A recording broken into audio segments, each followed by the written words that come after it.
Welcome to Storytime on the Back Porch. I'm Lisa, and these are my furry friends. This is Lila, and this is Lilybell.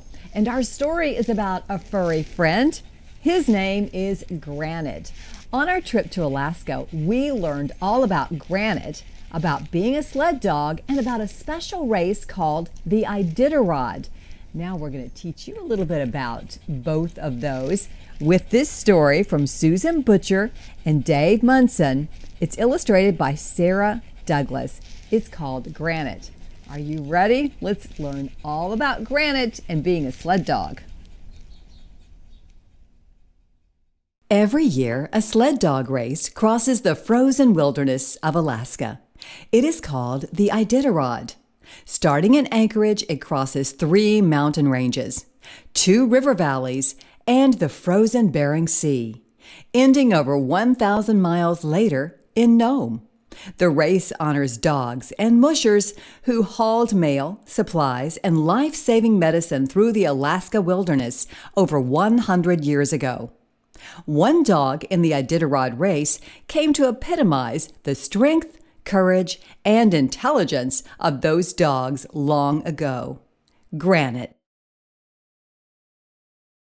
Susan Butcher lived alone in the Alaska wilderness with her sled dogs. Her home was a little log cabin. Susan was a musher. So in the winter, she traveled across the snow-covered trails on a dog sled. The dogs loved pulling her sled, and she loved them in return.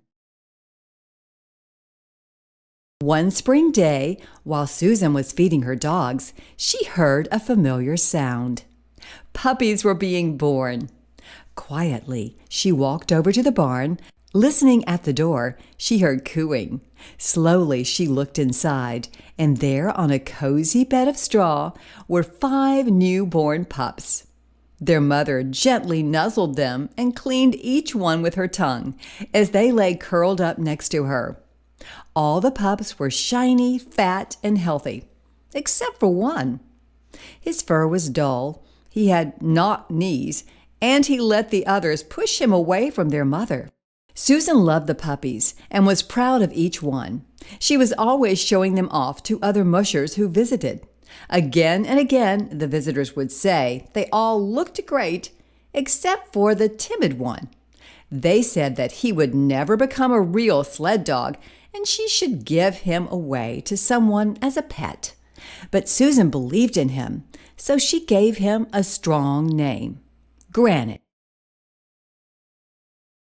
When the pups were old enough, she started taking them on daily walks in the woods. Susan and the puppies developed a close bond. Susan watched Granite and was impressed with his intelligence. He always knew where he was because he remembered the trails they had taken before. Even when they went somewhere new, he could find his way home alone while his brothers and sisters closely followed Susan so they would not get lost. Every evening, they ran together to develop his strength. She was sure that someday he would race on her team. Granite grew to be a 58-pound, deep-chested, fast dog. He overcame his knock-kneed legs with a powerful stride. He pulled the sled better than the others, and his confidence grew. He learned to lead the team. Leaders need to be able to guide the team over rough trails, find the way when they are lost, and run fast. Granite did all 3. After years of work, Granite became the main lead dog of Susan's racing team. At the start of his first Iditarod, Granite seemed to sense it was a race. He stood in front of the team with his head held high, waiting for the command to go. Finally, the race started, and Granite charged down the trail. Susan was amazed by him. They stopped often to eat and rest. When it was time to go again, Granite would be the first to jump to his feet, barking and prancing, anxious to head down the trail. Soon they were leading the race. One night when they crested a small hill, there in the trail ahead of them stood an angry moose. Susan stopped the team to let the moose get away, but it didn't run. Instead, it charged into the team, kicking and stomping. Granite lunged at the moose, trying to protect his teammates, but the moose kicked him and he flew against a tree. When the attack was over, Susan saw the damage the moose had done. She gently cared for her injured teammates before deciding that for the good of her beloved dogs, they should leave their dream of winning behind. They withdrew from the race. She took her bruised and battered team home, but promised the dogs that next year they would win. People doubted Susan and Granite. They often said, "Susan will never win the Iditarod because she babies her dogs." Susan didn't listen to them and continued to care for her dogs as she always had. It was a long, hard year. Susan and the dogs worked tirelessly to recover. In the fall, Susan and her dogs started running every day, training for the race. One day, on a short run, Susan saw Granite falter. She stopped the team and rushed to him. It was quickly clear to her something was wrong. Granite tried, but he could not get to his feet. Granite's temperature was soaring, his heart was racing, and he was fading fast. Granite needed help, but help was far away. She bundled him up, and they flew to a veterinary hospital. The doctor held little hope for his recovery. Susan set up a cot next to Granite and stayed with him day and night, petting him and willing him to live. Granite lived, but the veterinarian gently told Susan he would never race again. The illness had damaged his heart. When Granite was able, they flew back home. Susan and the dogs continued to train while Granite rested in the cabin, watching the leaves turn colors and slowly fall. Before the snow came, the dogs pulled Susan on a four-wheeled cart to get stronger. Granite cried and howled every time the team left him behind. He was determined to get better. Slowly but surely, Granite showed improvement. The veterinarian told Susan Granite could start running loose with the puppies. As winter came, Granite was back in the team, but only training with young dogs on shorter runs. Meanwhile, the main racing team was running many long miles under the northern lights. Still, every night after Susan returned, Granite would sleep on her bed. Gradually, his strength returned. The doctor was amazed at his progress. As a test of his recovery, Susan let him run a short race with the young dogs.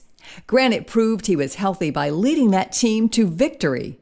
His determination, drive, and strength convinced Susan he could race the Iditarod again. But had his endurance come back? Could he finish the 1,000-mile race? The Iditarod started in early March. Granite was at the starting line, leading her team again.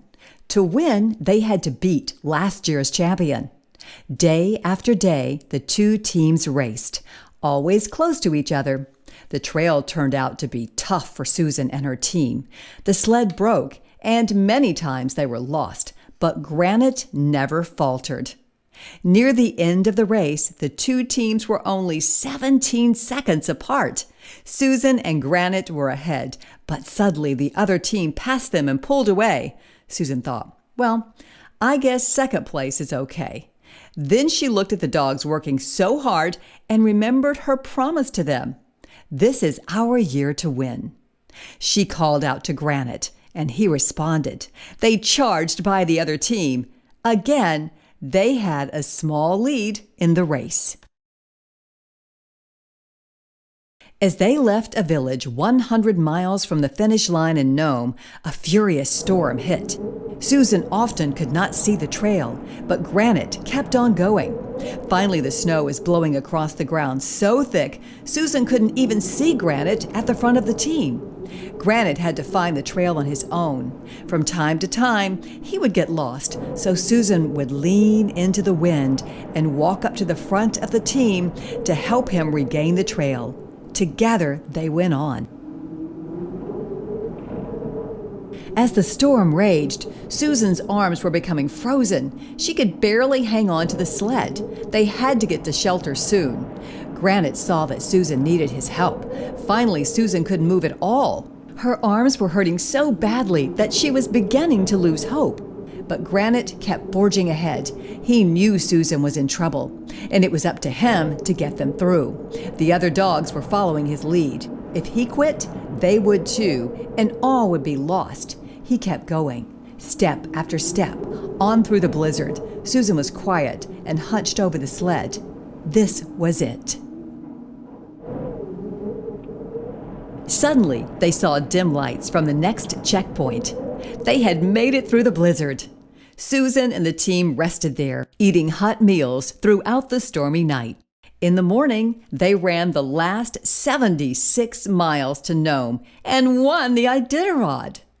All of the other teams in the race had been turned back because of the storm and did not finish until 18 hours later.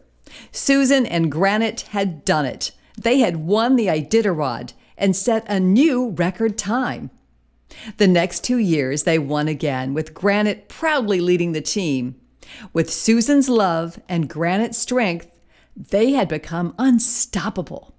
Now those same people who had not believed in them said, "It's no wonder they win the race because she takes the best care of her dogs and they take care of her." Epilogue. Granite won every race he entered at least once. In 1988, he became the only lead dog ever to win the Iditarod 3 times in a row. Granite retired from racing after Susan's 4th Iditarod victory. He traveled extensively with Susan and even went to the White House to visit the president. But his favorite place was always their cabin in the wilderness, where he watched the puppy teams head down the trails on their own adventures. Granite lived 17 and a half years and died in Susan's arms. Wow, Granite is such a special dog. He was quite the champion. What did you girls think about that one? Cool dog, huh? Well, this was a great book, Granite, but we have other wonderful books that we would love to read aloud with you, and we can do it anytime. Just be sure to subscribe right here to Storytime on the Back Porch.